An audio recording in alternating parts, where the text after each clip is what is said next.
Okay. Welcome to all of you being here on such a historic day for New Hampshire and its first in the nation presidential primary.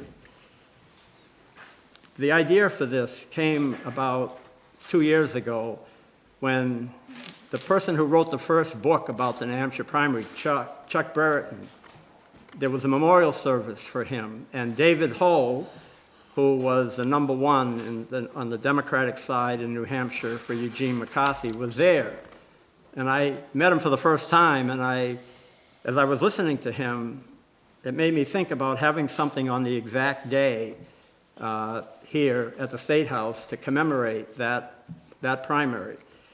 And I asked him if he would be willing to come to it, and he was very happy about it, and he said, "I hope you do this.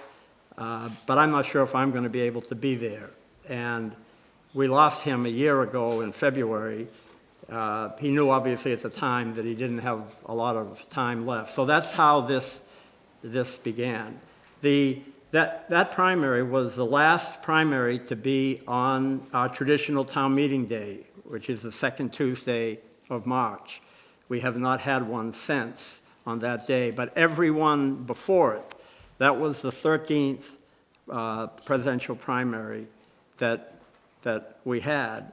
And this, I thought it would be a good idea to have, instead of people that have read the history books about it, to put together a group of people that were here, that were participating, that were part of it, but 5 of the 10 here at this table weren't old enough to vote, because you had to be 21. That was the last state presidential primary that you had to be 21 to vote. 72 began the 18-year-old vote. So 5 here were teenagers, and the other 5 were in their 20s and early 30s. And they each have their own perspective. 2 weeks after the primary was March 12th, today, on the Saturday following March 12th, Bobby Kennedy announced he was running for president. And before the end of March, the president announced that he was changing his mind, he was not going to be running again. And there was not another primary until April 2nd. That was Wisconsin. So New Hampshire had several weeks. And there was not an Iowa caucus in 1968. It was much later. The Iowa caucus, when both parties had caucuses, didn't begin until 96. It's 76. In 72, the Democrats had a caucus. Republicans didn't. So New Hampshire was all alone. And the whole country was watching and analyzing what happened in New Hampshire. And that's what set the change forever, because people were amazed at what happened. They were pleased that the little guy could really change the course of history. No one expected what happened in New Hampshire. And it wasn't that Lyndon Johnson didn't get more votes. He did get more votes. But he lost the delegates, and the primary is for choosing delegates to go to the convention. And 20 of the 24 delegates on the Democratic side ended up being McCarthy delegates. Now, on the Republican side, leading up to it, everyone thought that it was going to be the Republicans that had the brutal battle. It was going to be a bloodbath. And everyone thought the Democrats it was going to be an easy going, because they had an incumbent president running. And so that was what was written up until the day of the primary. And then right after the primary, everything was turned upside down. And in the first Time magazine to come out, they described it as New Hampshire has this relished penchant for turning things topsy-turvy. And once again, it turned things upside down, where the Republicans, instead of having a bloodbath, had a virtual front runner, and the Democrats, rather than having an easy nominee, ended up with a potential brutal conflict for months to come.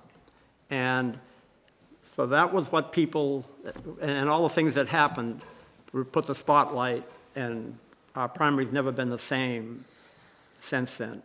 So to begin, we're going to show a film, some of you can, on the wall, of some of the significant people that were involved in it.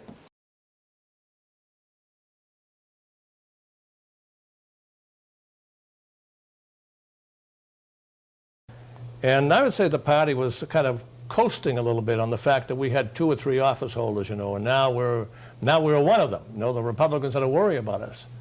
We had Governor King in Concord and Tom McIntyre in Washington. And then we even got Ollie Hewitt down there for 2 years for Congress. When along came our friend McCarthy from Minnesota with all of his silky words and his good style. And it raised the devil with the party. I think probably it undid most of what we'd accomplished in the previous years because of that war. I said, well, that's it. I said, I know I can't campaign for President Johnson, and I intend to resign. So I came back and wrote a letter to President Johnson and to Governor King and Senator McIntyre and resigned as state chairman and said that I couldn't conduct his campaign based on his position on the Vietnam War. They only thought it would be Gene McCarthy. They weren't sure. But I would have supported anybody who was against the war. Senator Eugene McCarthy of Minnesota was the Democrat persuaded to challenge the Johnson presidency.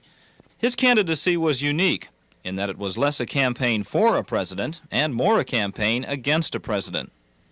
You felt compelled, this is something you had to do, and you almost knew it was futile, but the statement had to be made about the war. But I think for many, many people it was not the man who wants to be president, but an issue that people were increasingly concerned about. And he's the one who brought it before us. And there were some of the votes where people who felt that the war hadn't been pursued strongly enough or successfully enough, so it was anti-Johnson in that respect. Not exactly peace people, but who felt that the war was a failure. And there were some who thought he was Joe McCarthy. In '68, it was very evident to me that one of the things we needed was to revitalize the party. You could see the ragged edges all over the place. 10 years earlier, Bernie Booton had led a new generation of Democrats to control of the state party. Now another generation was about to challenge the status quo and the presidential administration that had brought Democrats to power in the state. So it really was my suggestion to have Senator McIntyre and Governor King as co-chairman of the campaign. They're good friends to begin with. They're our top office holders in New Hampshire. And hopefully this would provide a unifying base. So instead of 2 teams, maybe there'd be 1 team. First of all, we were told that we were committing treason. By who? By the senator, our Democratic senator, and the governor, Democratic governor at the time. And people in the state committee. In the state committee, Yeah. that it was, I mean, to the point of treason, and that we would have no political futures whatsoever. And if we had any political ambitions, forget about it. We were committing political suicide. There was a difference between Washington and New Hampshire, and yet if John King said something, you had to stick by what he said. And that's what got you in trouble, whether you admit it or not. He accused McCarthy of lack of patriotism. And when they asked me this out of the cold, I didn't know what the King had said. But I remember saying, oh, I don't think that's fair. I don't think that regardless of McCarthy and what he's saying, that he isn't still a patriot in every sense of the word. And that got us in trouble immediately because the next morning I was down in Hampton somewhere, or down Hampton Beach or something, and we got a call from the gang saying, hey, King's up in arms, you contradicted him. And I think that's where I kind of mushed out a little bit. I tried to squeal off it. And it was a very difficult thing to get involved in the last stages of that campaign as far as knocking McCarthy around. It wasn't working. In fact, McCarthy had no competition, for Lyndon Johnson's name wasn't on the ballot. His was a write-in campaign. But both sides were aggressively out to win. The Johnson people blanketed the state with numbered pledge cards for people to sign, while the McCarthy people used radio advertising, movie stars, and busloads of out-of-state college students. Remember the Keep Clean with Jean? Yes, yeah. We were a little nervous about the kids the hair was too long or a little too rough looking. So they were put in cellars on telephones. They were marvelous. And writing envelopes and postcards and doing that kind of thing. There was a screening process. They weren't allowed to go out and knock on doors unless they were reasonably shaved and haircut and spiffed up a little. Whatever they did, they all worked so hard. And I think the thing they were so valuable for was the door-to-door campaigning that they did. They went into every possible neighborhood that Right. they could. Really. By 1968, personal campaigning in New Hampshire was no longer a novelty. It was expected. While Johnson ignored the state, McCarthy made sure the voters of New Hampshire had a chance to meet him.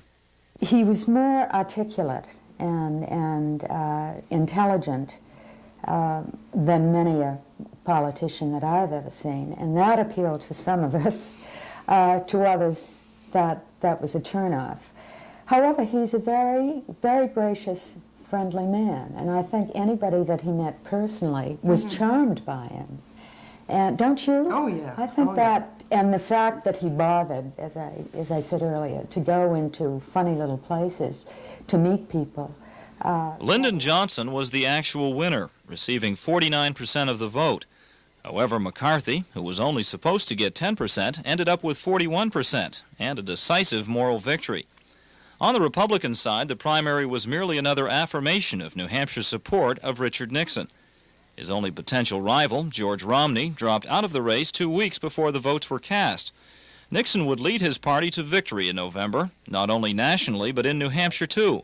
When Gfroerer came to New Hampshire, we had no Democratic Party. You know, it was Nobody gets snarled up. nobody did nothing. So he left us with building blocks. What happened to Johnson and McCarthy? They tore down the building blocks. And will to the best of your ability and will to the best of my ability preserve, protect, and defend preserve, protect, and defend the Constitution of the United States. the Constitution of the United States. So help you God. So help me God.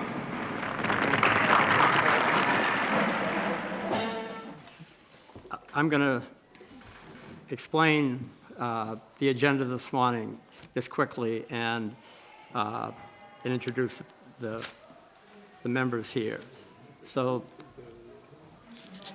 to my left, Sandy Ho and Paul McEachran.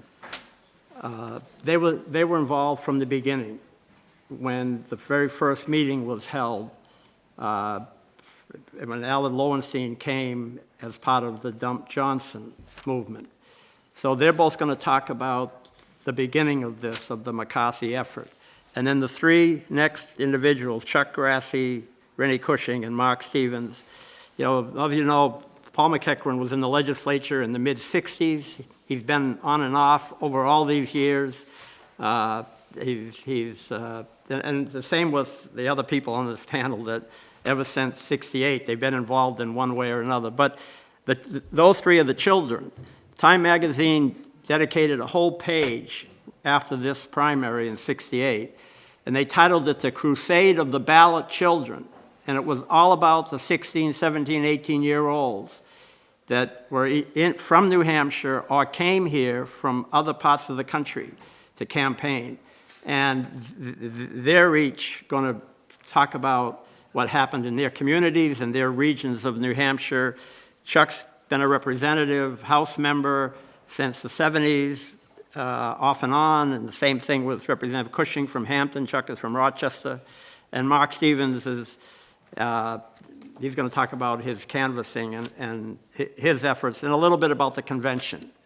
And then to Speaker Roberts and Ruth Griffin, former executive counselor, they're going to talk about the Republican side, about Richard Nixon ended up being the big winner and actually pretty much the nominee after New Hampshire.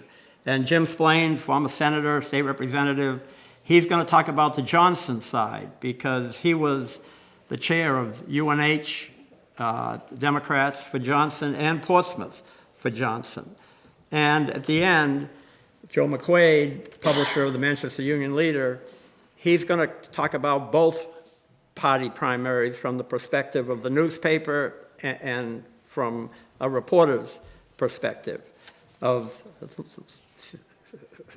pieces of information that probably most of you have not heard before, but from his perspective, what he was able to hear from his father also, who was editor-in-chief of the Sunday News and the daily morning and evening paper. So that's how we're going to go through this morning, and then we're going to open it up a little bit at the end. So with that, it's quite a privilege to have Sandy Hull here because she was at it from the cradle, that very first meeting, and Sandy's from Hanover, and so I'm going to turn it over, and Sandy and Paul together are going to tell us about how Eugene McCarthy began and then what happened here. I'm David Ho's former wife, very good friend, and he passed away of pancreatic cancer a year ago in February. He would, I'd say, die all over again just to be here.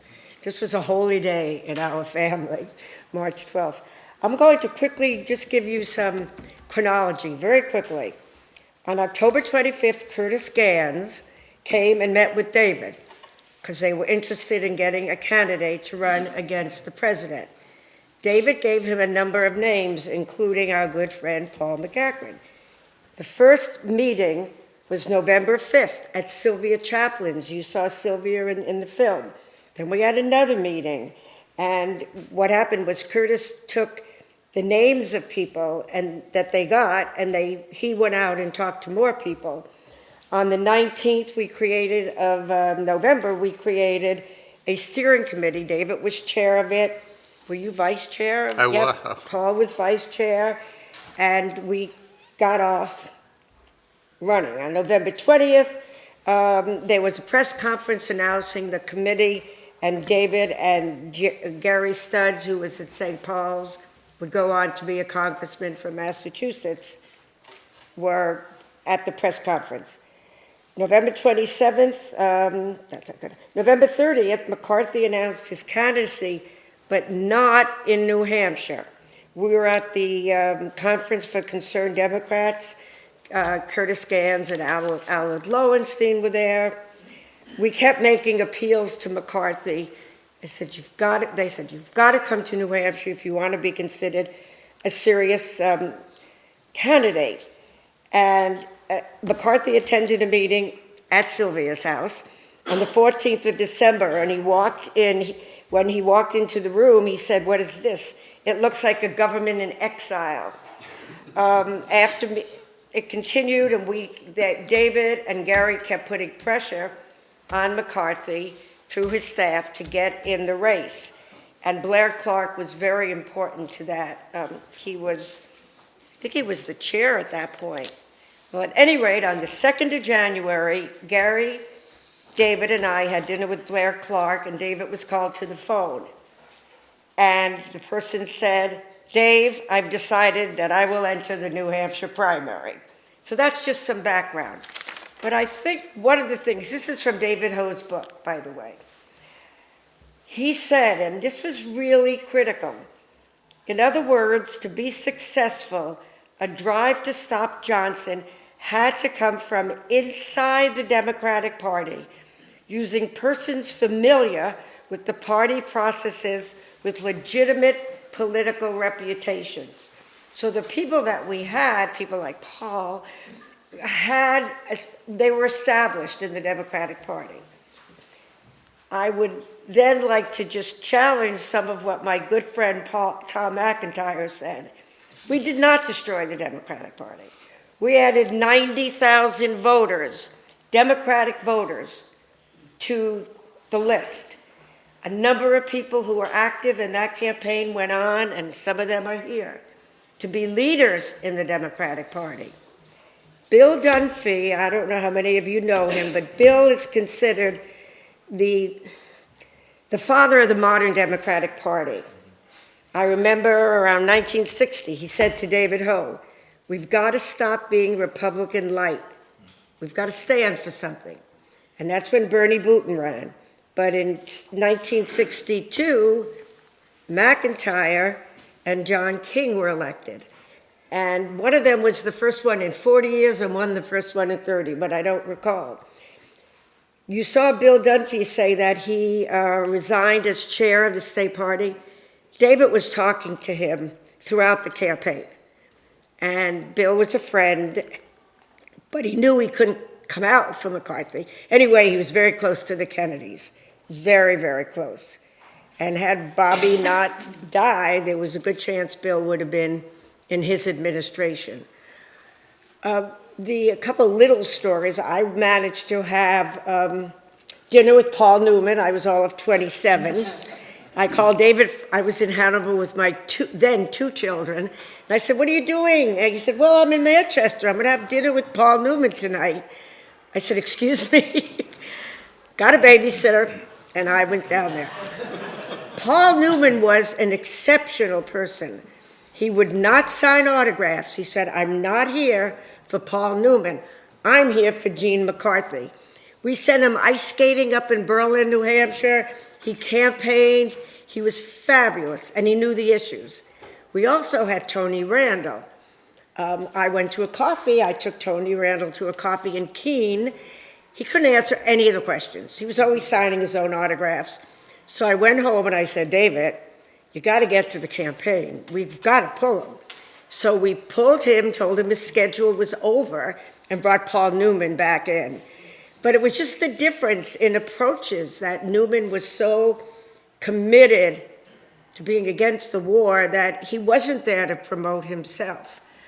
Another interesting thing, where the campaign got really nasty at the end, you referred to, they started calling us traitors. There were two major Democratic players in Hanover who said, "That's it." Gene Hennessy, who passed away, and Bob Guest, they both passed away. They were Johnson delegates, but they said, "This is it. These people are not traitors. We know them well." And somehow the McCarthy campaign got into a radio station and got a copy of the ad. If David would remember how, but they literally got the ad, so they were ready for what hit, and it was right before the election, so they knew it would be called traitors, etc. It was a very well-organized campaign. We met so many wonderful people and brought a lot of new people who had never been active in politics into the political process.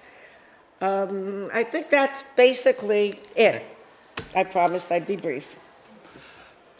Mine is a personal story, and I'll probably forget some things that I wanted to mention, but it began really in 1964.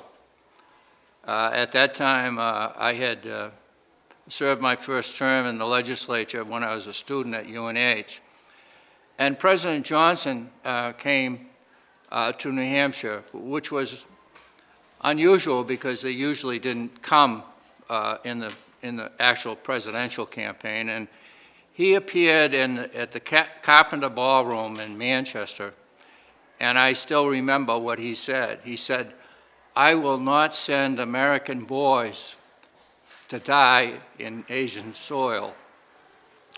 And I took that, and of course I agreed with it. And at that time, of course, we had the draft. It didn't apply to me because I had served 4 years in the Navy before. But I went to a Young Democrats convention at the Laconia Tavern. I think it was in the summer of 1967, and it was all Johnson. And by then, we were fully engaged in the war, and it was a divisive political issue. I, of course, was against that. And I went back saying, "My goodness, someone's got to run." I even thought, you know, I was 29 at the time of running just to make a political statement. I knew I wasn't old enough, but we needed somebody. And I'm sure that I mentioned it to Bob Dishman, who was taught at UNH, and long about in October, a fellow from out of town, Curtis Gans, showed up my office and talked to me about getting a candidate to run against the war, and that he was acting with David Lowenstein, who was truly a charismatic figure at the time. And I said, sign me up. We didn't have a candidate, but it was going to be an anti-war campaign, whoever it was. And then in December at Sylvia Chaplin's house, Gene McCarthy came, and he was aloof from day one as a politician. And he said that he wasn't planning on entering the New Hampshire primary. He was thinking of New Jersey, which I think had a primary in June. And I confronted him. I still remember that. Confronted him and said that if he wanted to be considered a candidate for president, he had to come into New Jersey, and if it was some other thing that he was doing, not to bother us. And he then announced that he was coming into New Hampshire, and we had to go out and fill a delegate slate. And I remember talking to one person, asking him if he would sign up as a delegate, and he said he couldn't because he couldn't go to Chicago that summer. And I said, none of us are going to Chicago. we need a slate, and that was the tenor at that time. It was a real protest candidate campaign, and I think it was because we had the draft in, and young men were subject to the draft, and everybody was trying to get out of it with student deferments, etc. But nevertheless, a lot of people were drafted, and so that it involved the country like nothing has since then.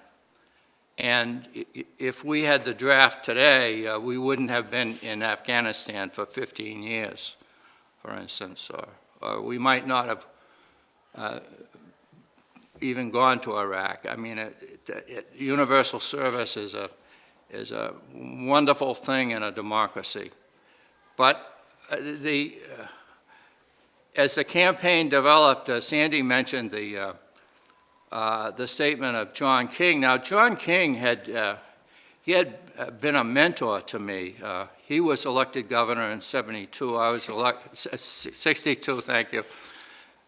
And I was in the House, and I was on the Education Committee with. He had a $20 million bond issue for education at the time. Education Committee met in this room, by the way, in 1963.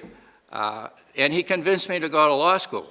So he wasn't, we weren't unfriendly. We were fairly close. And he came out with that. I was on my way to WHEB at the time for some sort of a program on the campaign, and we were called, as it came over the news, traitors. And I said to myself, I said, well, this is probably the last political thing I'll ever do. But it's worth it. And it was. That's the kind of commitment that people had at that time. And we, because at that time we were elected as delegates individually. We ran in the 1st district and the 2nd district. And coincidentally, 50 years from then, my son Deglin is running in the 1st district in a very crowded field for Congress, and he's here with me today. The delegates got swept the field. Johnson had delegates, but he wasn't on the ballot. He did get more votes than McCarthy. It shows you that the winner of the New Hampshire primary isn't always the one who gets the most votes. And I think they did away with the direct voting for delegates after '68, I think. But we no longer vote for delegates. But I remember going to bed that night very early. I was ahead of John King and Senator McIntyre. They ultimately got more votes than I did, but I thought it was a good time to go to bed. A few tidbits about the convention. And by the way, McCarthy got the highest vote plurality of anywhere in New Hampshire, in Portsmouth, New Hampshire, which had a Navy base and an air base. And he never came to Portsmouth, not once. We did have Tony Randall, Sandy, and I took Tony Randall through Yokin's restaurant, which was the place to go at that time. And believe me, I have never taken any politician who was as well received as Tony Randall was in Yokin's during that campaign. It was glorious. My sister, Peggy, was a waitress at the time, and he met her. And the next day, my sister was in Manchester with me at a political event, and Tony Randall remembered her name. And I just thought, you know, this guy has something, and he did. But that was it turned out to be a great surprise to everybody. We got to Chicago, and it was like going to Eastern Europe, where everything was controlled. Delegates could not even bring a newspaper into the convention because it would look like we weren't paying attention if we were all reading newspapers. That Wednesday evening, the McCarthy delegates took over the floor at about 5 o'clock between sessions. And we protested the war. We had a big black banner that we trotted around. We got some publicity about that. And the next day, when the vice presidency was to be decided, Muskie was one of the candidates, and our delegation voted almost entirely for Muskie. But before that happened, David Ho, who was our chair, he got sort of arrested. Arrested. Well, he was prevented from coming into the convention because they had these phony pass devices that you had to put your credentials into the device, and there was a red light and a green light. And if the green light came on, they let you in. Well, he figured that was not a real device, and he put his MasterCard in the device. Put his Dartmouth card in. Dartmouth card, okay, see, hey. He was working at Dartmouth. It was real popular. And it worked. He got the green light, and so it only had a green light. And so they stopped him, and frankly, we were very upset. You know, most of the delegates were for McCarthy, and Governor King sort of knew what I was up to, and he came up to me face to face, head to head, and he said, "I want my vote counted." And we both voted for Muskie. And I said to him, "Governor, you'll get your vote counted." I had no intention of voting the delegation that evening. And when it got to New Hampshire, I said, "New Hampshire, And I knew that at the time they would cut me off if I tried to bring in the detention of David into my talk. I knew that that's the way they were. They would just cut you off and you'd have no mic. So I said, New Hampshire, whose motto was live free or die, that later got on the license plates, passes. And I thought that maybe someone in the announcing would mention that our chair had been arrested. And I don't know if they did, Yeah, but and we never did get to cast our votes for Muskie, who became the vice president. I remember when I was leaving Chicago after Humphrey got the nomination and would not talk about the war or change his position at all. I said that I cannot vote for Hubert Humphrey. Eventually I did, but I think it really cost him the election because of his stance. He didn't say anything about the war until it was too late in October.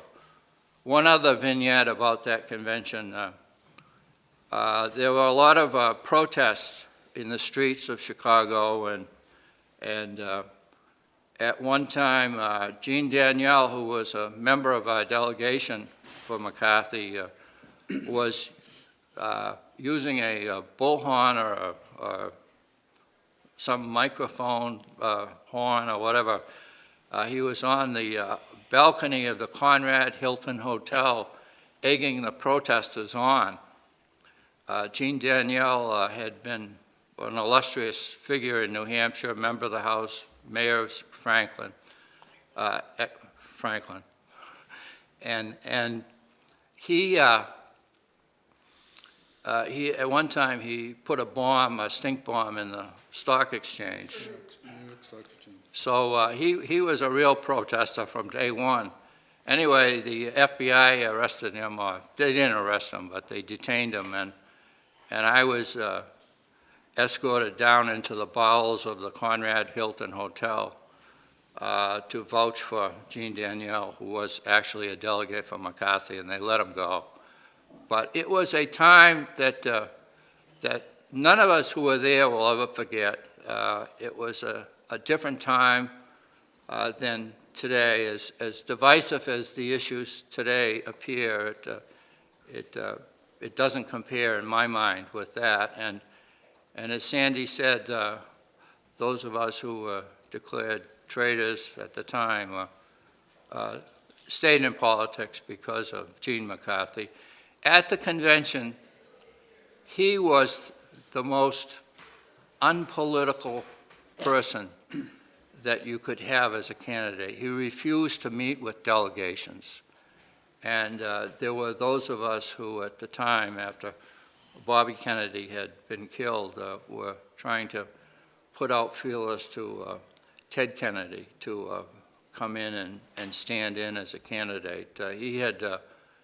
He had sort of worn out his string, I thought, and he was more of a poet than a candidate, but he was the candidate. It could have been someone else, and the 1968 primary probably would have played out just about as it did in New Hampshire, but we surprised a lot of people, including ourselves. Thank you. Can I add something about the convention, since I was married to David at the time? David was arrested. They handcuffed him, his hands were numb for about a month. As they're going to the car, one officer says to the arresting officer, "We'll take care of you," meaning they were swearing at him. They were trying to get him to do something, and he didn't. Then they picked him up in a very not a nice way to throw him into the car, and they did arrest him. And one of the reasons, David and I weren't very technologically, we were technologically challenged. Friends later said that they knew we had different colored paper passes, that they would have known that the technology would not have been able to read those.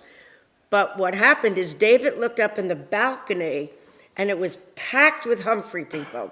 Chicago, okay? And some of our alternate delegates, and was it your wife an alternate? Because I was. She was there, but not an alternate. Okay, so one of our delegates, alternate, could not get in, so all of a sudden David goes, bingo, these things have been a joke. So that's why he did. He unfortunately used his Dartmouth employee pass, and that didn't go over too well. The other quick thing I wanted to say was, we were helped by a very sad occurrence, by the Tet Offensive, because at the end of January, and they've been talking about it, we remember the Tet Offensive? David and Eugene McCarthy picked up Walter Cronkite at the airport, and he got in the car and he said, they've been lying to us. We are not winning. Johnson supposedly said later on, if we've lost Cronkite, we've lost the American people. So I think that turned the public finally finding out that no, we weren't winning, also contributed to McCarthy's success. Chuck? Thank you. When Bill asked me to speak, I said this was 1968. I was 15 years old. Trying to remember a lot of what went on. I did remember that I met Gene McCarthy. I mean, not Gene McCarthy, I met Gene McCarthy, but I also met Paul Newman when he came and spoke in Rochester. Having grown up in a family with my grandparents, I got into Democratic politics because I would go to union meetings, Union Hall with her. Instead of hiring a babysitter, we didn't do that back in the days. You just brought the kid along with you. And so I grew up in a union family.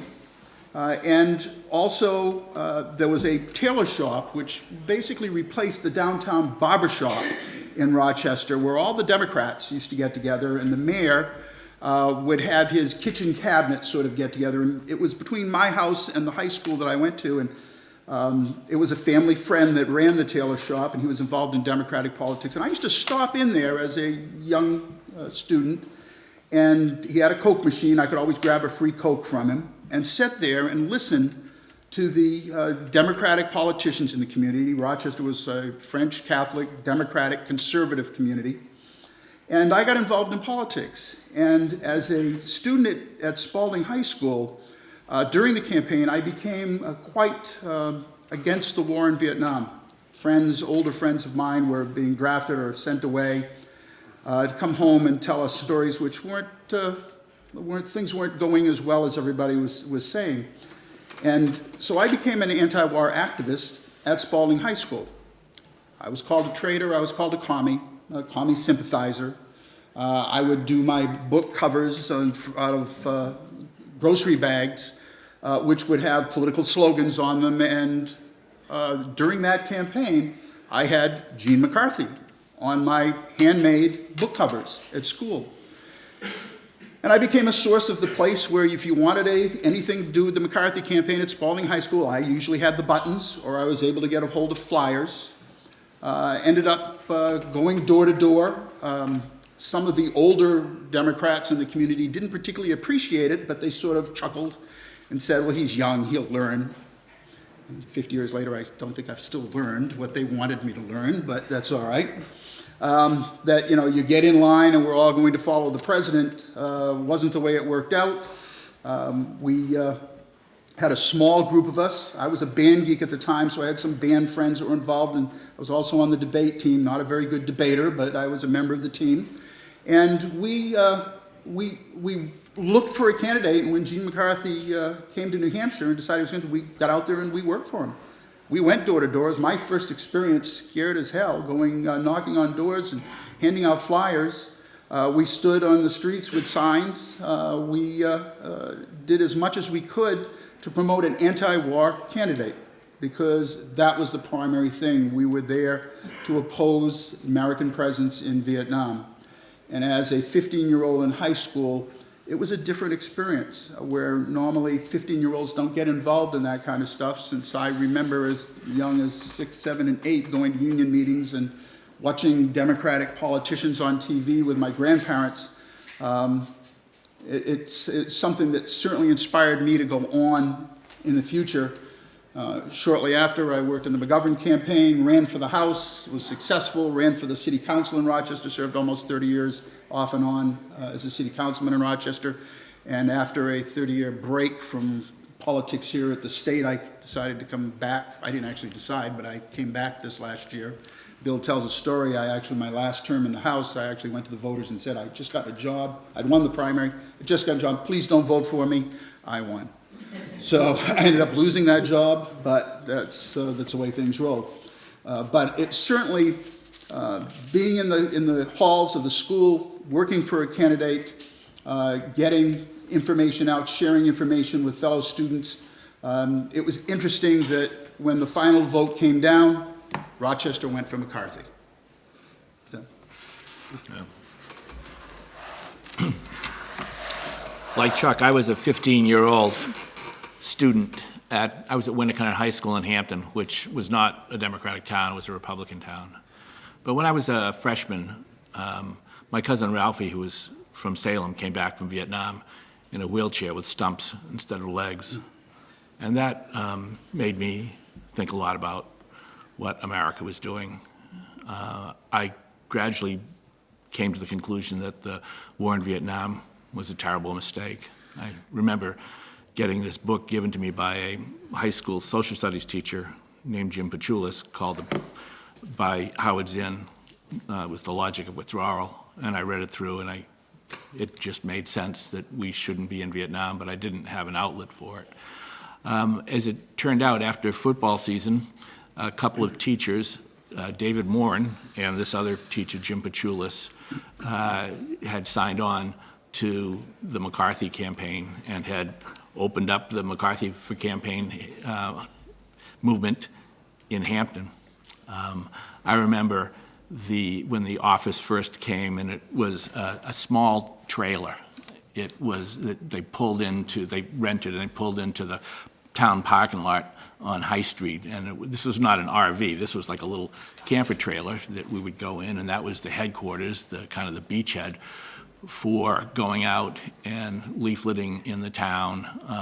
I remember the day when a bunch of flyers arrived, and we opened them up, and they were flyers that said, "Whatever happened to the secret ballot?"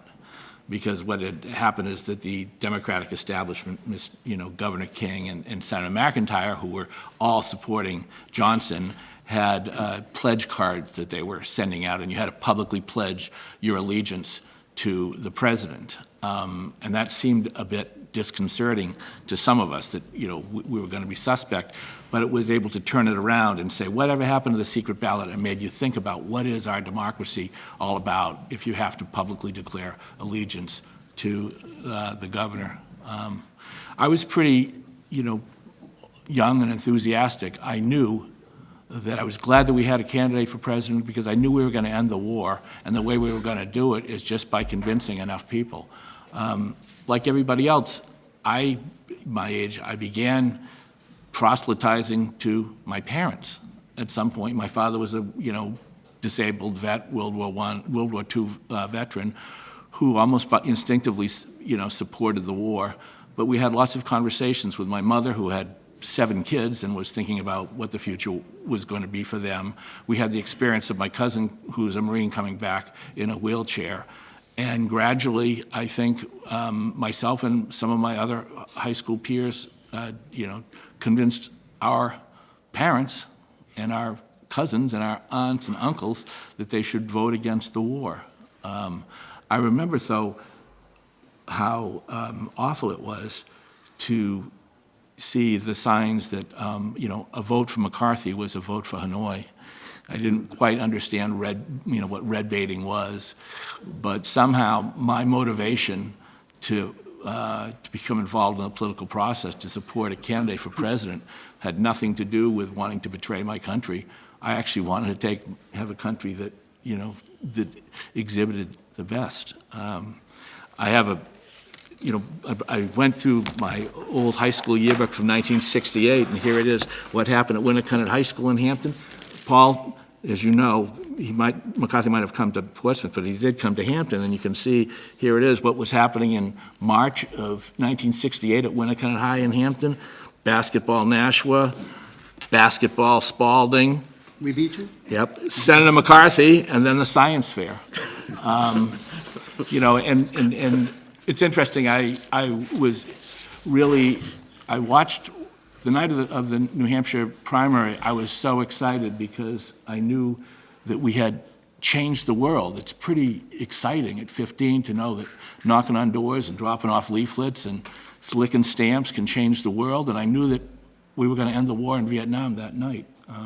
And then, you know, events came tumbling down. I watched on television when Lyndon Johnson said, "I will not campaign for, nor will I accept, you know, my nomination as President of the United States." And it was kind of heady to think about that trail that was sitting in the parking lot in the town where we all gathered, and we ended up forcing a President of the United States to resign from office.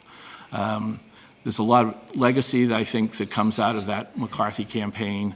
I know for me, within a year, I was back involved in politics. I came here to the State House. I testified upstairs in Reps Hall in support of a bill to lower the voting age from 21 to 18 because, you know, kind of that enthusiasm that was generated by the McCarthy campaign, by the anti-war. We knew that if only 18 to 21-year-olds could vote, that would have easily have turned the tide against the war. And so that was kind of a direct line from the McCarthy campaign to the work that, you know, continue to do here in the state, here in the communities. One thing, though, that was sad is I looked through this high school yearbook. I remembered that I looked at the picture of Steve Philbrick, who was a friend of mine, who 15 months after the New Hampshire presidential primary came back, had graduated from high school. He came back from Vietnam in a casket on June 6, 1969. And from that, Mr. Jim Pachulis, who was one of the co-chairs of the Hampton McCarthy campaign, put a sign up on his car that said, "Vietnam sucks." And a couple of weeks later, that car was firebombed. And in the failure of the war to end also prompted me to be, you know, I have memories of walking two-person picket lines or vigils on Morelli Square on Route 1 in Hampton with myself and my brother. It was a 2-boy and 4 police cruiser, you know, demonstration just with holding signs to end the war. And it was very frustrating, I think, to go through a cycle and come back in 4 years later to still be talking about the war during the 1972 primary. But at least I took some solace in the fact that I could cast my vote there. Anyways, I think that, you know, what I learned as a 15-year-old, you know, working for McCarthy was probably the most transformational political experience of my life. Mark Stevens. I was in southwestern New Hampshire, 17 years old when this all started. I suppose my father was as big an influence as anything else on the way I spent that piece of that late winter. He shows up as one of the first 9 donors to the entire McCarthy campaign in David Ho's book. I mean, I was surprised to find him there.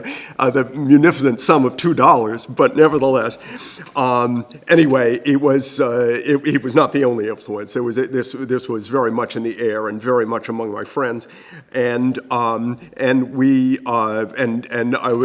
it turned out to be enthusiastic in the cause.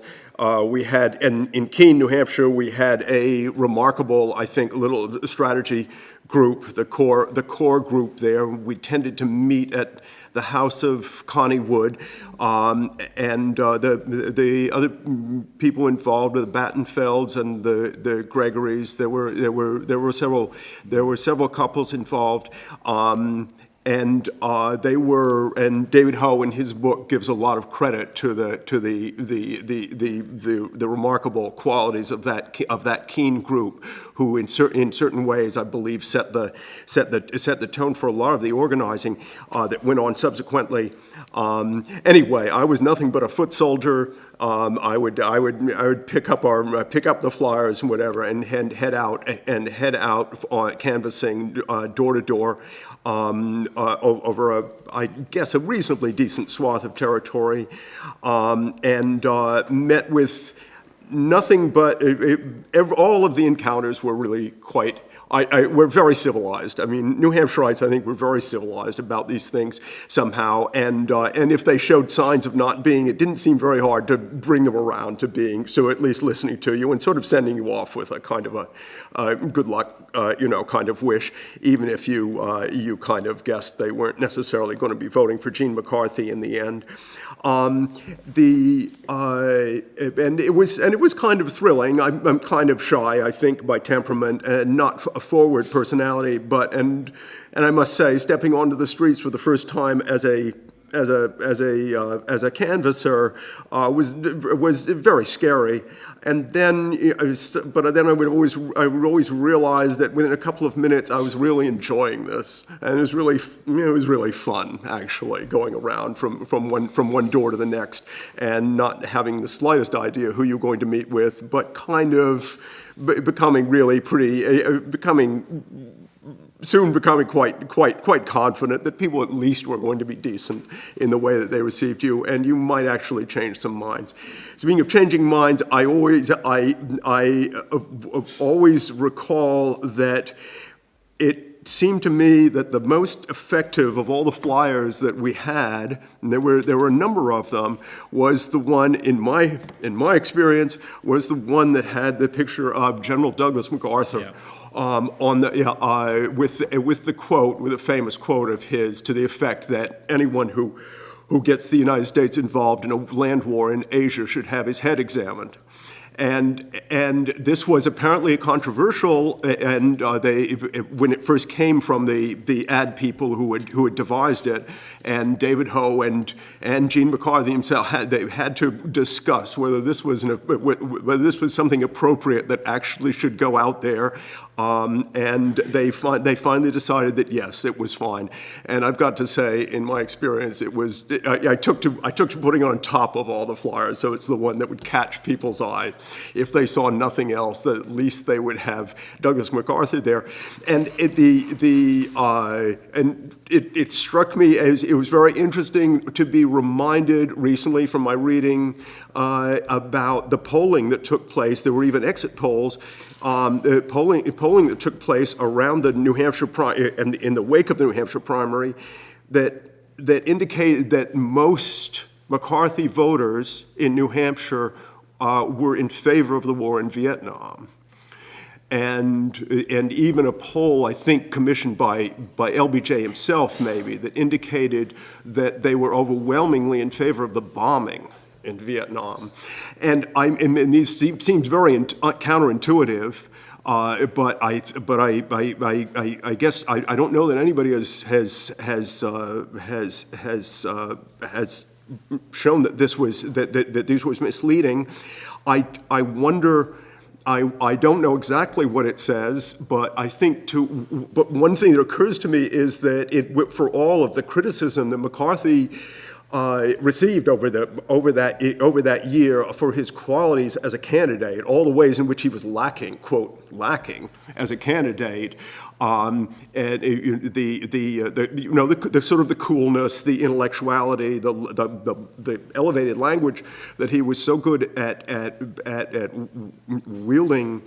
I sometimes wonder if a lot of people didn't mislead it, didn't get him wrong in a way, and that the fact that even all of these voters who were in favor of the war in Vietnam were in fact casting their vote for Gene McCarthy, I think says something. It may be kind of confusing, but I think it says something about his quality. To me, it seems as though it says something about his remarkable qualities as a candidate, which were, of course, he was not the candidate for everyone, but he sure seemed, in New Hampshire at least, he really seemed to get through to a lot of people by his manner, by his, by his dignity, by his bearing, by his language, and it remains a mystery to me, but in ways. But I think he was not a person to be underrated. Anyway, I ended the year by heading out to hitchhiking out to the convention with God knows what in mind. But I was very my emotions were running very high, and I think the emotions after the assassination of Martin Luther King and then Bobby Kennedy, I think were really very hard things for a lot of people to really assimilate, and somehow there was this rawness of all of this that was somehow, I think, impelling a lot of people to head out there in spite of the threats that that Mayor Daley had been very good at communicating to the nation ahead of time. Anyway, it was a pretty fascinating time out there. I managed to avoid getting beaten by luck as much as anything else. On the big day of the convention, the Wednesday, my friend Connie Wood, an alternate delegate, contrived, I think, to be ill under the weather, and she passed me her alternate delegate credentials. And so I was allowed to spend the entire day inside the convention hall, and I must have been about the youngest person in the hall. It was fascinating to see from the inside. It was chaos inside, just the way it was chaos outside. And we up there in the balcony, we alternate delegates were a very noisy part of the chaos inside. And Sandy was our leader, was our unquestioned leader, and we were making an extraordinary amount of noise. Whether or not I'm not sure how much could be heard by the TV by the TV recorders or whatever, but it certainly seemed to be making an impression up there.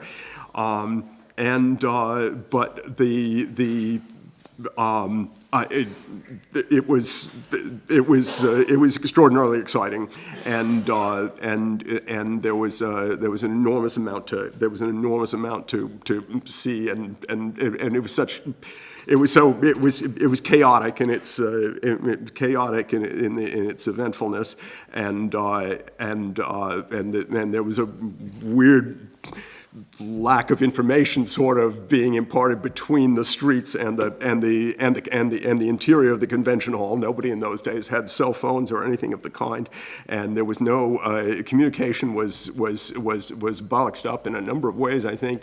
But it was an indelible.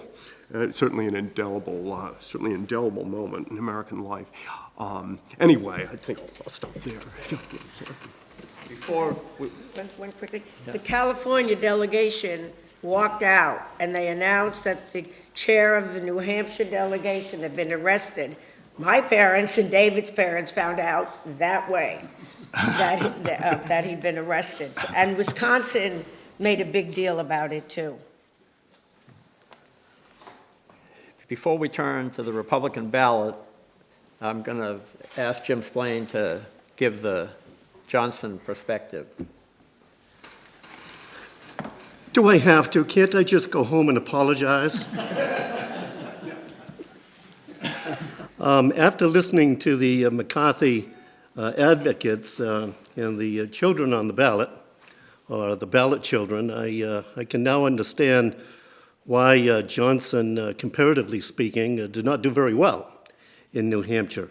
And imagine if the ballot children had been able to vote. Paul, one of the reasons, by the way, that McCarthy did so well in Portsmouth was that I was chair of the Johnson campaign, and I spent all that day at UNH. And UNH did not have many Johnson supporters. In fact, I had to convince two friends of mine from my dorm to hold signs for Johnson, and the way I did it was I promised them a six-pack that night. And in fact, I think we had two because of the news, although I think both of them were supporting McCarthy. The Johnson campaign was not very well run. The ballot, the pledge ballot or the pledge card that a couple of the McCarthy supporters referred to, and I got this from Susan Roman, who is from Durham and has collected some incredible things. She's given this to me. I'm going to put it on eBay. Just kidding, Susan. Was a three-part ballot or card that supposedly a voter was supposed to put his name down and then fill out the information, letting people know how to get her. And a White House copy would be sent supposedly to Lyndon Johnson. I'm sure he didn't look at them, at least not after the primary, that essentially said, I pledge to vote for you and I support you as president. My brother was very involved in the Johnson campaign too. He was a lecturer at the University of New Hampshire. At the time, he's been written up in David Ho's book. There's pretty much a full chapter because my brother, who was known then and still is, he lives just outside of Washington as a bit of a maverick, as perhaps I am, kind of created some controversy in the Johnson campaign by pointing out that some Hatch Act supporters for Johnson, who were getting, they were on the government payroll, were participating in the primary. And I certainly saw that firsthand in Portsmouth. But both of us supported Johnson on the basis of we did not want to see Richard Nixon elected.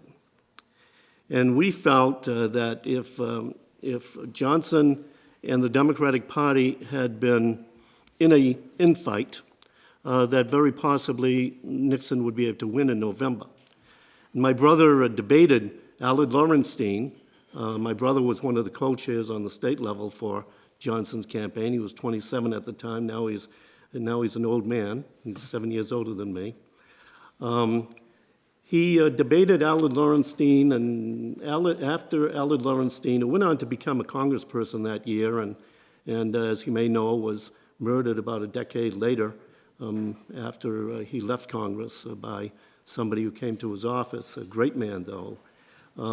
After Allard Lorenstein gave his presentation, my brother said, I agree with everything you said about McCarthy, but that we should not be dividing the Democratic Party, but because Richard Nixon would win.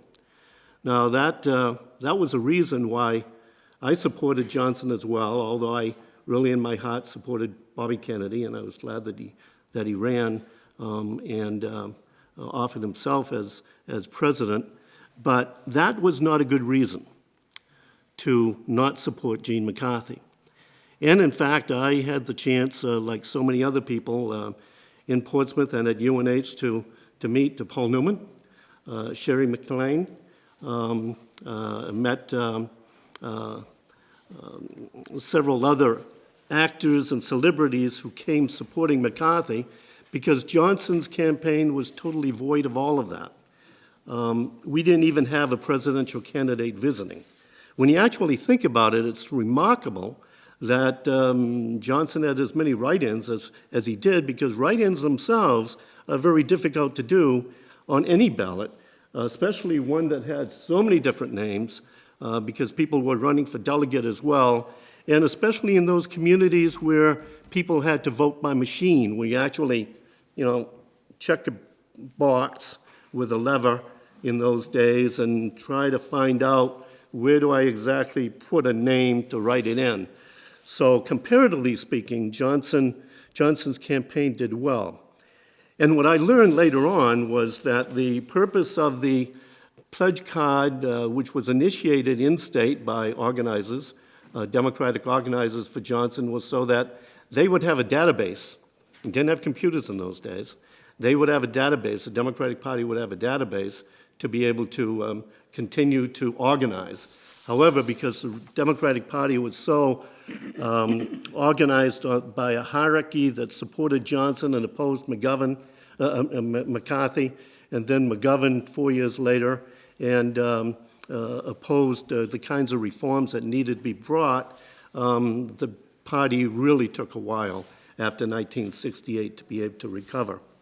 You're right, the McCarthy supporters are right, that the body bags, and I saw that at UNH, I was a student there, Friends of mine, after the lotteries, and you saw that your lottery number was like under 100, in those days to be drafted, there was a lottery held and all 365 numbers were taken up, and if your birthday was on a certain date, you knew when you were going to go.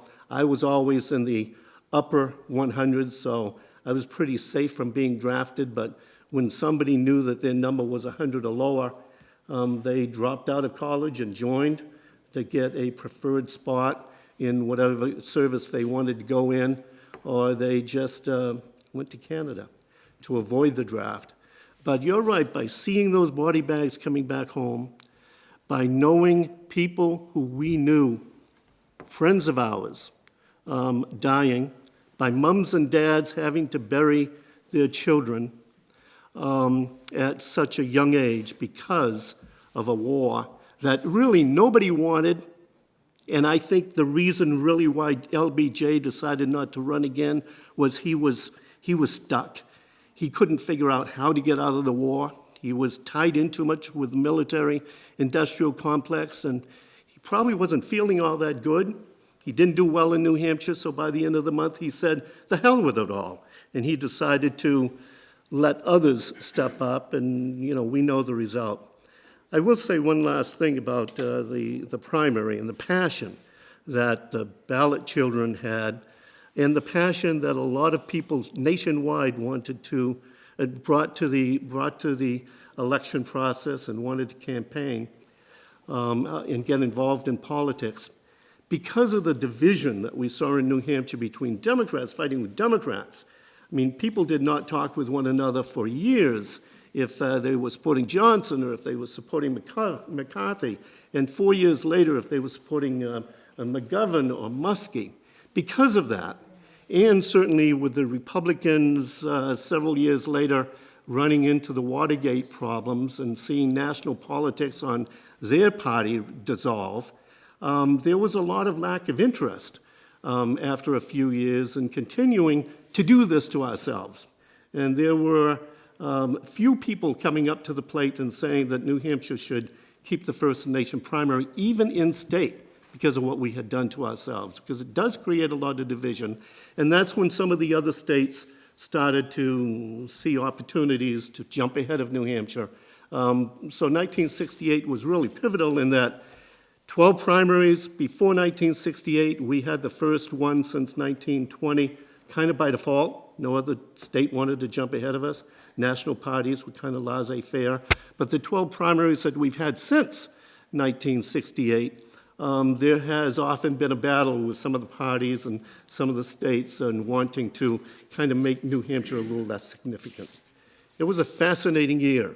Driving up today, by the way, I tried to remember exactly what I was doing 50 years ago. It's amazing that we all remember that. And I did some research when I got up this morning, about 4 o'clock, on my computer and found out that 50 years ago, the temperatures in Concord were 26 degrees. There was no snow here, no snow for the rest of the week. We'd like to see that. There was a little snow in the North Country. The gas price, the gasoline price was 33 cents a gallon. Of course, it's a little more now, but actually with inflation adjusted, it's not all that bad today compared to then. The minimum wage was $1.60 an hour. And if we had kept pace with that, the minimum wage today would be $16.50. So obviously we have a lot more to do. Thank you. Well, one of the articles I read said that people were going back to the McCarthy headquarters with snow on their heads that night, so they must have been in the North Country then. So the Republicans were supposed to be the party that had this big fight on their hands, and it didn't turn out to be that way. So we're going to have Ruth Griffin, former counselor, and George Roberts, former 3-term Speaker of the House, talk about the Republican ballot. Thank you, Mr. Gardner. Yes, we are going to talk about the Republican ballot.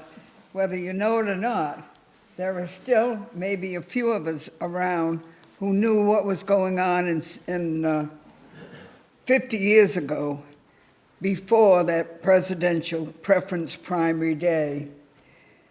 We had Walter Peterson, and Walter Peterson was the backbone of what made that whole administration, whole election so successful for Mr. Nixon. There was a group organized by the title of the Committee to Do the Right Thing. I think, George, you were probably part of that. I know I was. But Walter Peterson got a large group of very young people in the state of New Hampshire to come together to work to get some structure into the Republican Party and to build up the election day so that we would have some semblance. Of course, Walter Peterson was with Mr. Richard Nixon. George Romney was toying around, and I didn't even know who he was. But I'll tell you that Nelson Rockefeller was in the state of New Hampshire. He was romancing everybody all around. And when he came to Portsmouth, he got all the predominantly Republican men and women to go to the Rockingham Hotel, which was a great thing at that time, to have a little get-together, which was ultra plus. Lots of drinks. I think I had my first martini in that Rockingham Hotel. Nonetheless. Yeah, started to build that terrible habit. But he really romanced the Republicans. The one night I'm talking about at the Rockingham, it was early, pre-dinner time, and there was a big crowd there. When it was over, we all went up to the Portsmouth High School because Nixon was having a rally up there. So we got everything taken care of on the Rockefeller side, and we all went over to the high school to meet and greet with Richard Nixon. And, listening to the Democrats, as they have been talking about the primary and what happened between the primary and the election, I don't want anybody to believe that the Republicans were just sleeping. We were actually the sleeping giants who came forth on primary day, and then again in November were so selective in what they did and made sure that Richard Nixon became our next president. I was up in my attic, and I'm not supposed to go up over the stairs, but I did go up in the attic because New Hampshire has an archive here in Concord. I have one in my attic. And in one of the old bureaus up there, on the bottom drawer was my husband's collection of what he did premarital. And he was chairman of Clyde Keefe's election committee. Clyde Keefe was up in Dover, mayor of Dover. He was running for governor and a few other things. And John Kay was one of his coordinators. Well, my kids don't even know where those papers are, but they're in that chest. But over on the other side of the attic are all these political signs and worn out political buttons of all the elections. But the most prized possession is a little paper bag that Richard Nixon handed to me, and there were all these buttons that said, "Nixon's the one." And after I handed out half of them, I thought, I better keep a few of those. But how many people in the state of New Hampshire have such a place in their house where they remember all of these primaries, all of these elections over the years, and how important it has been to the history of the United States of America? Like Mr. Gardner, Secretary Gardner said in the beginning, we were apt to do things in the beginning. And maybe that's right. I used to campaign, and I'd say, New Hampshire is great because it all started in the beginning in Portsmouth. And we established in Portsmouth, and then we grew like a giant and went all over the state of New Hampshire. And I still believe that was how we grew to be such a political state. We didn't always stay together, naturally, but, and I got to tell you, of all the delegates who appear on that board, I pretty much know where they are. They're in a yard with a lot of snow on top of them right now. But I'm still here, and so is George Roberts. And we have a lot of wonderful memories of what went on before the presidential primary. And of course, after the primary, well, I got to say, Nelson Rockefeller really didn't do too well because, as you remember, through the news media and underground, they started bringing up about his divorce. And then they were having people say, how do you feel about a president who has been divorced? And you'd find that, and George will explain that later, that I think once Nelson Rockefeller realized in New Hampshire that wasn't really the thing to do if you wanted to be the president of the United States. Okay. As for George Romney, you know, it was years before I really got to know him because, as has been said, he dropped out early and went home and started his own political career in another state. But we're very fortunate in the state of New Hampshire. You know, I got to tell you, the thing that got me started, we've all kind of put our lives into what we are doing. 50 years ago, I went to a Lincoln Day dinner and sat next to Walter Peterson. And this was after the organization of the committee to do the right thing. That had a nice ring to it. And he said, well, what are you up to, Ruth? And I said, well, my baby is going to be 13 on Mr. Lincoln's birthday. And I've told my husband, as soon as my sentence has been served, and I've got 5 kids grown to be teenagers, and none of them have had the police at the door, and we've never had to go to court. And I said, I think I should be able to go out and do something on my own. So the committee, Ruth Griffin, to do the right thing was to get involved in politics. So it started before the primary with my mentor, Walter Peterson. And here we are today, a few years later, and I'm reminiscing about a wonderful life in the state of New Hampshire, and we're still doing the right thing. George, it's your turn. Thank you. Now you know why Ruth Griffin was appointed House Majority Whip, first woman appointed, and the first true designation that it was part of the leadership. And as you probably know, in the parliamentary process, the whip gets you votes. So it was Ruth's obligation to make sure we had the votes before we voted. And I remember Robert Raish, minority leader, after a successful day, coming up to me, he was a Democratic leader, great guy, and say, how come you win every damn time? I said, because we're the majority.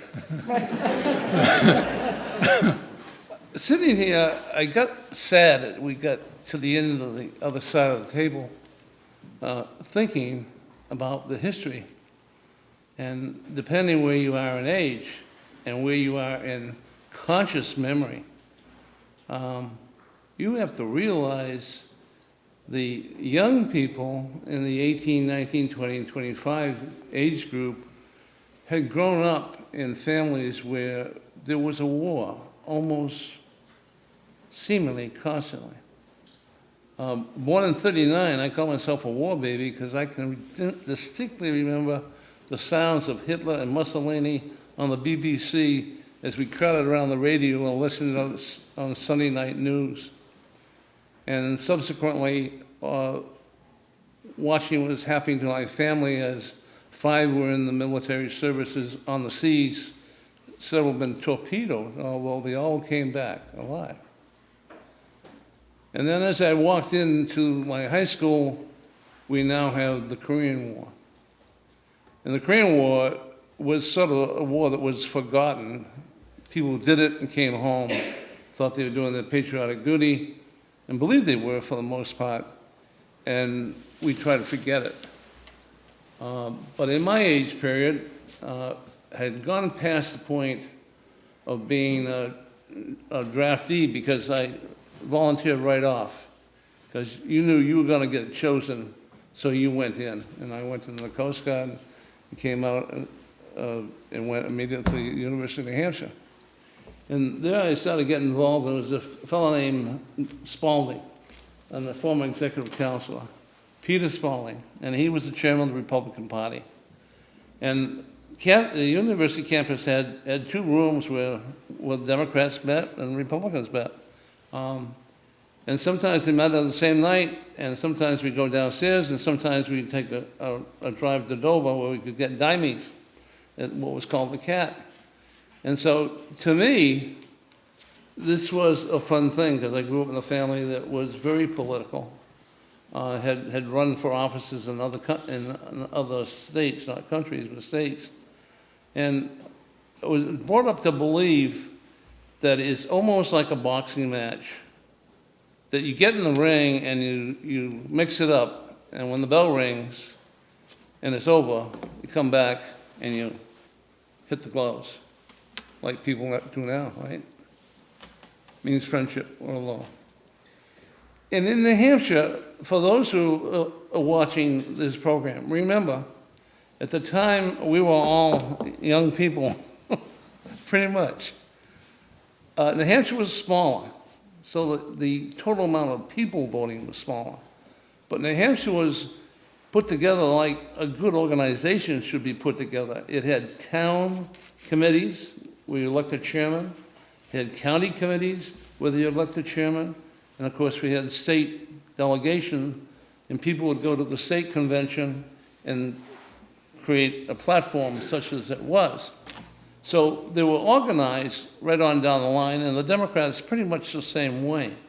So everybody was involved, and someone asked me one night when I was with Marshall Cobley, they said, what's New Hampshire's favorite sport? We're sitting around in some lounge, I guess you'd say, and Marshall Cobley said, our favorite indoor sport is politics, because everybody was seemingly involved. Now to the campaign itself, it seems like everybody is touched about the same people around here. So I'll talk about the people I touched that were remotely involved. I was hired by a group called, I believe the name was Princeton Research. It had nothing to do with the University of Princeton, but it paid well. And I had to get through 45 doors and with a questionnaire of about 40 questions and produce that and bring them back to my employer. And they were fanned out in the Durham, Newmarket, Dover, Rollinsford area, so-called bellwether part of the state of New Hampshire, that if you get the proper sampling, you could get a very good reading on people's opinion. And so I went around door to door. It was not too difficult in some towns, but I noticed even in my own thoughts, I'm in a poor area, I'm in a rich area, I'm talking to mill workers, I'm talking university employees, I'm talking to a lot of people in the middle.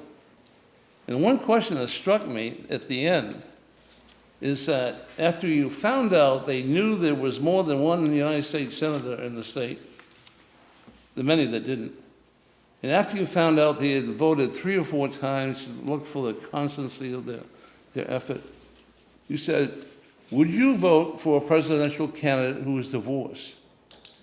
And you know what the bell curve is?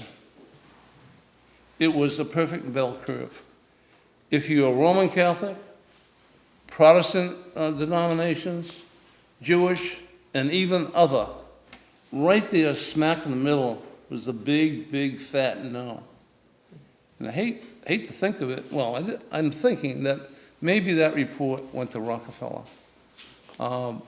maybe that report went to his opponents. And maybe that was used to get Rockefeller off to the side, because he did have an immense amount of money to use in the primary.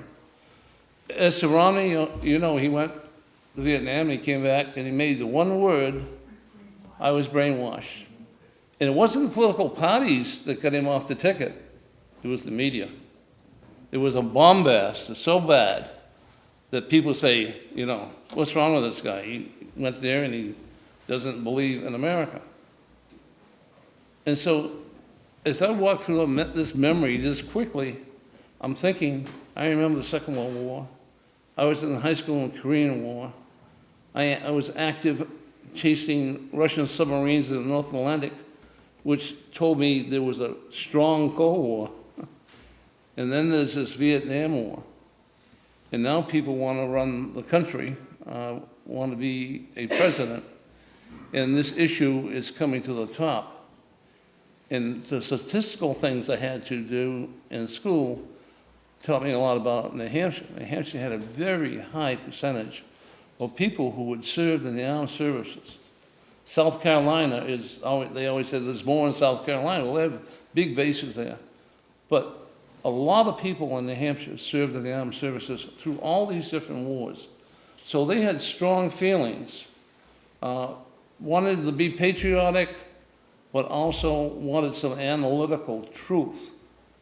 And as we look back to it, we can say now, because we didn't know for certain, there was a disengagement from what the military was feeding probably our United States president, and a disengagement of what the public was getting through the media, and a disengagement or a feeling from politicians that they didn't want to lose one.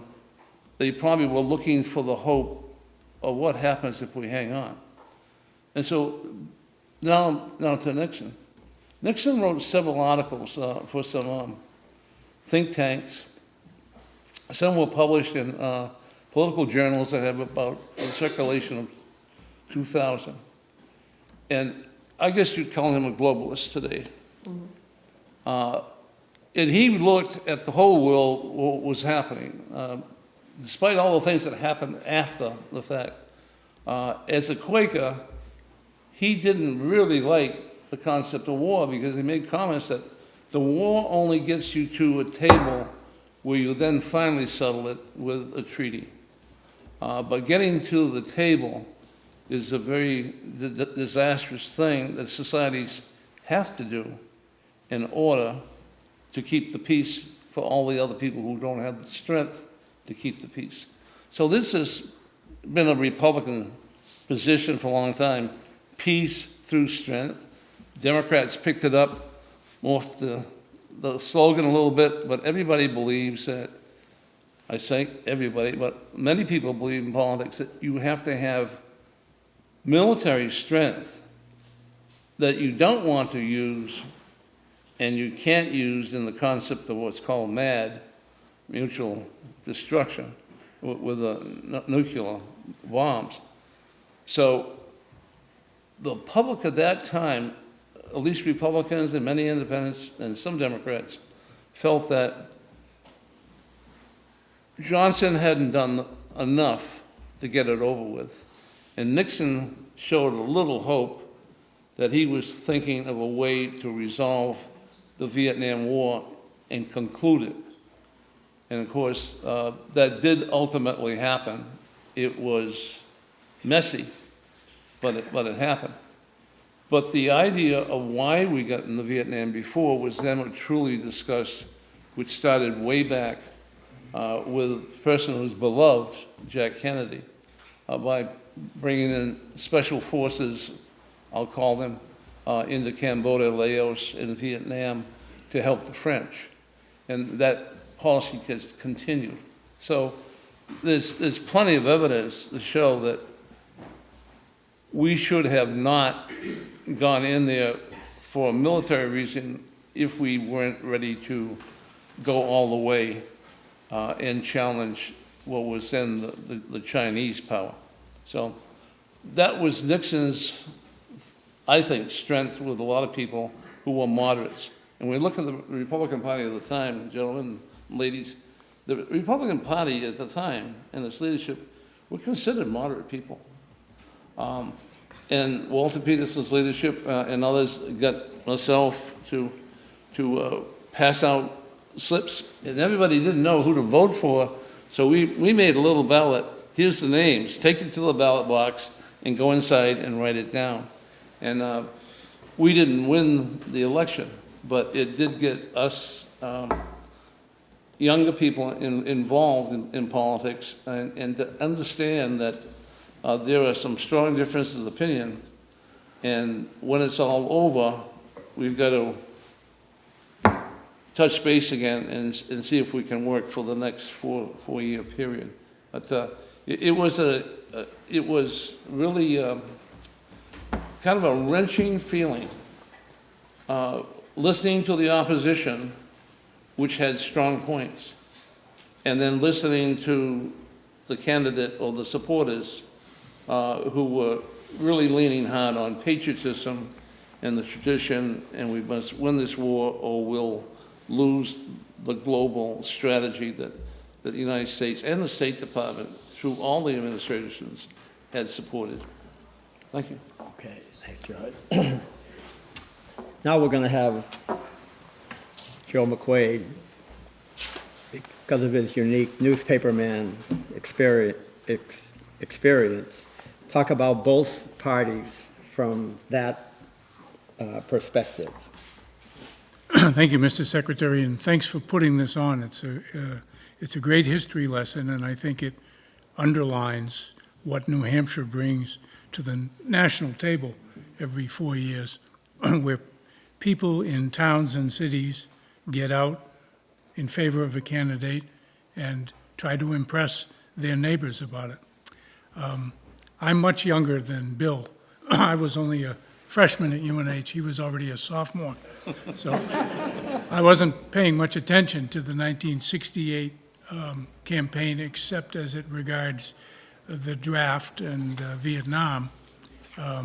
My dad would have written the editorial that said McCarthy is a vote for Hanoi. Matter of fact, he did write that editorial. And in it, here is my father's logic. He said that people shouldn't be for Johnson because he's not prosecuting the war correctly. They certainly shouldn't be for McCarthy because he's a commie for Hanoi. So if the good people of New Hampshire on the Democratic ballot want to do something, they should write in Richard Nixon. Richard Nixon did not get a lot of votes on the Democratic ballot. However, Gene McCarthy got more than 5,000 votes on the Republican ballot. And this revisionist history that somehow a vote for McCarthy was still a vote in favor of the war, I think somebody at the New York Times or somebody is drinking the Kool-Aid.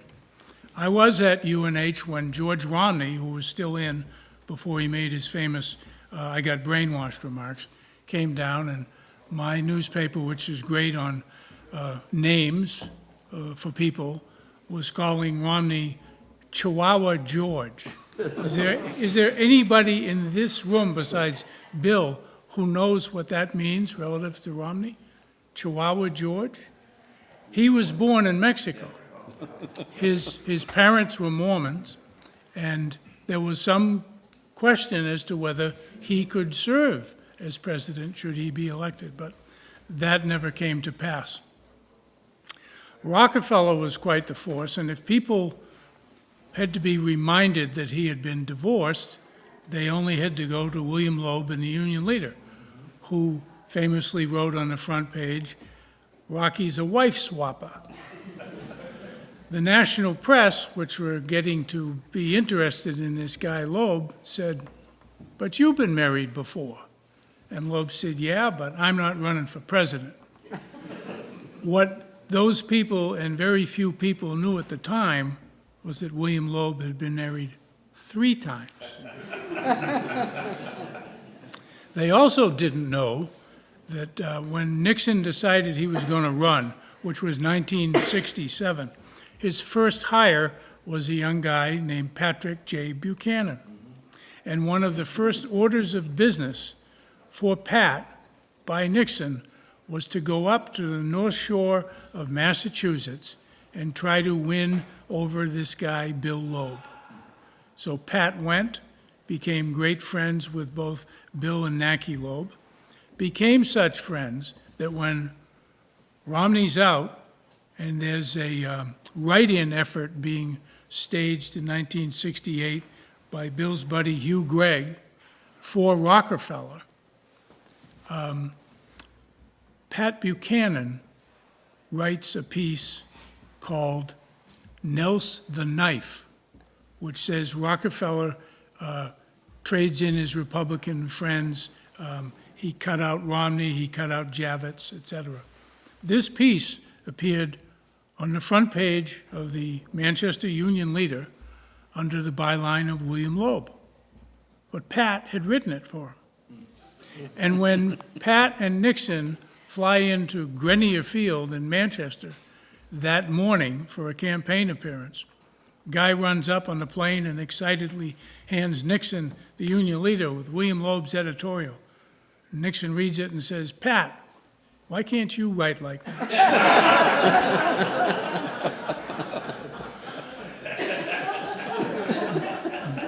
Back on the Democratic side, I think it shows the power of the newspaper in Manchester.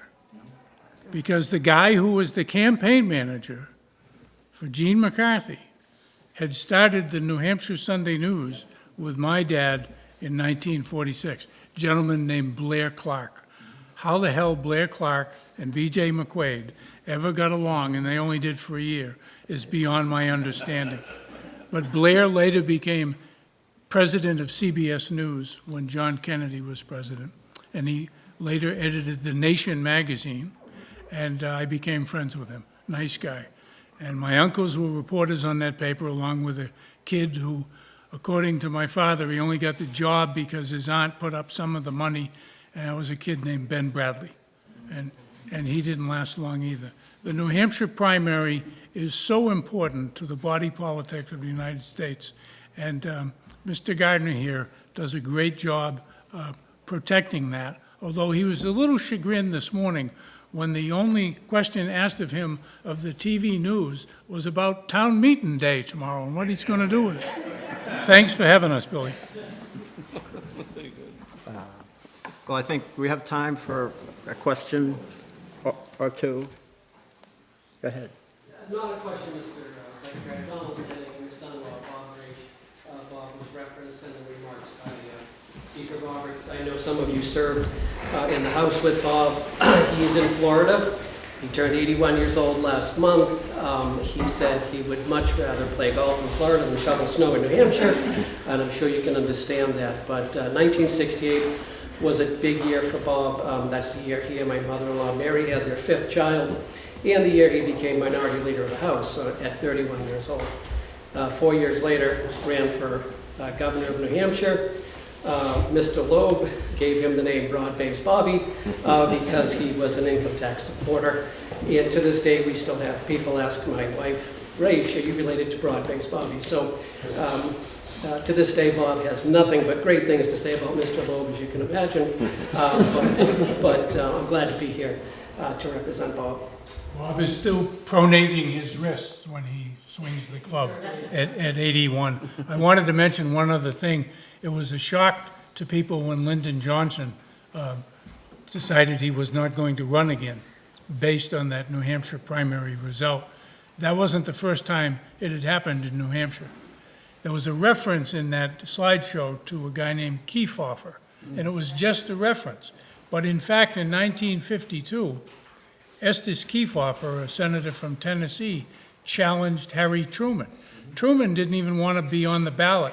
Truman said primaries were eyewash, but somebody talked him, putting his name on the ballot, and Gfroerer cleaned the floor with him.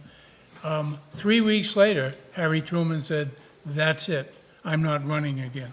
The other piece from 1968 On the Republican side, William Loeb was a very strong backer of Richard Nixon. I don't know how much it had to do with the fact that William Loeb wanted to get his buddy Jimmy Hoffa out of jail, and Nixon, as president, would hold the keys to the cell. I have a true story. No. Well, I want to thank all of you for this very unique piece of American history and history here. So 50 years ago right now, the last of the towns that opened their polls was at 11 o'clock. So everyone was voting 50 years ago exactly right now. And the result of that voting had the biggest impact on our primary than any other primary since or before. And there were 12 primaries, and then this one was the 13th, and then there were 12 after. And in 2020, we will be celebrating the 100th anniversary of being first. And the big change was 1968, because the country saw something that there were only 14 states that had primaries that year. And New Hampshire was talked about for almost 5 weeks about what happened. How did this happen? Was it just the young people? Was it the issues now were turned upside down, and people in Washington realizing that the war was much more significant in people's minds than they ever thought? And so in honor of David Hull, who 2 years ago said this would be a really good idea, and I want to thank Pat Farrell, whose husband Bill was a delegate at the Democratic Convention with Sandy and with Paul. Famous picture in a Chicago park. He was in that picture with Paul. He saved a lot of memorabilia and passed that along to us. And Pat's here somewhere. Pat, are you? She left. Oh, okay, she must have. I talked to her before at the beginning of this. So, anyway, that's Edith. I'd like to thank you very much for taking the time to put this together. It's really an outstanding program. And I hope that you can make the film, not just the short film, but the 2 hours of tape, available to every high school and college in New Hampshire. Give that to Bill. Anyone else? If Mrs. Secretary. Oh, Sue Roman. Sue Roman. Sue Roman here? She is. Right there. Right there. Oh, okay. Thank you. Sue also has quite a collection she brought that's over here, and I know. Thank you, Susan, for doing that. By the way, Bill, to save my future, can I just mention that I called my brother an old man, and I really didn't mean that? Okay. Well, with that, Well, thank Mr. you. Secretary, I just want to put one oar in the water that hasn't been there. Since 1967, and I don't know who owned the New Hampshire Highway Hotel at that time, whether Dick Morton still owned it or not, but the background of every candidate was discussed there. After the legislature, when all 424 and everybody, all the lobbyists, would end up after a session, it was over to the Highway Hotel because all the candidates would have their operation over there, and if you didn't get it upstairs in the legislative sessions, you got it over there. And more policies and procedures were discussed over in that Highway Hotel than anywhere else in the state of New Hampshire, except for the Manchester Union leader. With that, Ruth, you have the last word. Oh, my. Thank you.